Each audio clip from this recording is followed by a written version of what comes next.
by Neil Connolly, in Sport, the 8th of February 2018, 11 hours 1 minute and 0 seconds 0 comments. If you watched the Open Championship at Carnoustie, you will have seen one of the most fascinating finishes for a long time, with lots of really interesting subplots. I am going to focus on the Molinari transformation from 79 in the official World Golf Rankings 2 years ago, to 21st at the end of 2017, and now he sits at the heady heights of 6th in the world. Ahead of McIlroy, Spieth, Fowler and Day, and having won 3 of his last 6 events, there's no real argument against him rising further. You may have noticed that the Italian looked unflappable, serenely going about his Sunday's business, nothing extravagant to be seen, just 16 pars and 2 birdies to make up his final round. The brace of birdies coming on 14 and 18. Looking like the long-distance runner who just kicks on the back straight to ease past his competition. Remember that he was partnered to the best subplot of the tournament, Tiger, leading in the last round. To be clear, this wasn't the Tiger of old coming down the stretch, this was a great player finding his feet and getting comfortable with being in contention again. Yet Molinari unerringly stuck to his game plan. It has been said in the past that his putting was a weakness. Yet on the final green he was the player who looked like he was going to hole out for birdie and not Tiger. Which he duly did. 2 years ago at Riviera Country Club, Molinari added a member to his team. If you are familiar with rugby and performance coaching, the name Dave Allred should be somewhat familiar.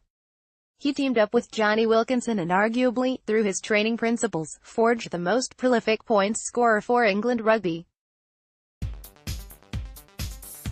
To my knowledge, he has only had one noticeable foray into golf, and that was with Luke Donald when he became world number 1. Allred is a huge believer that you should play the way you practice and practice the way you play.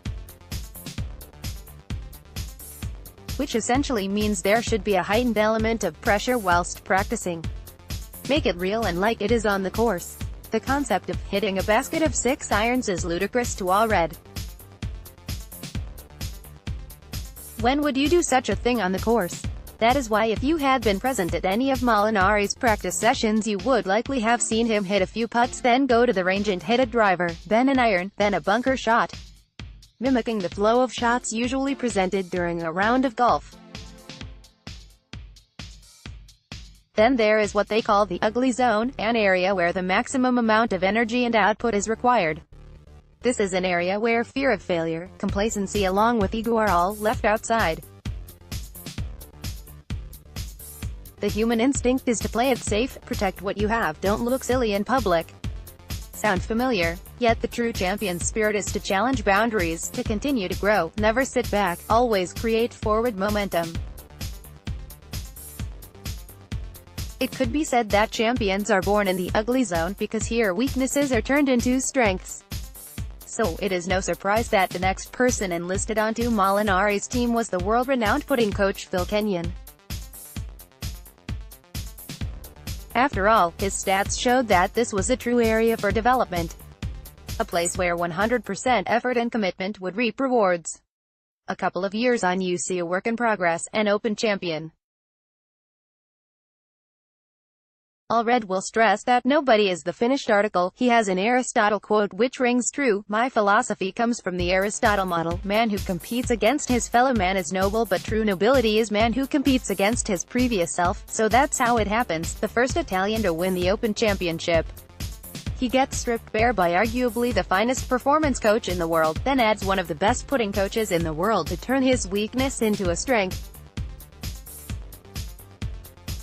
Now a note of caution would be the tale of Luke Donald. After reaching the world number 1 spot under the tutelage of Allred, Donald decided that they were overanalyzing and they parted company. Donald is now 289th in the world.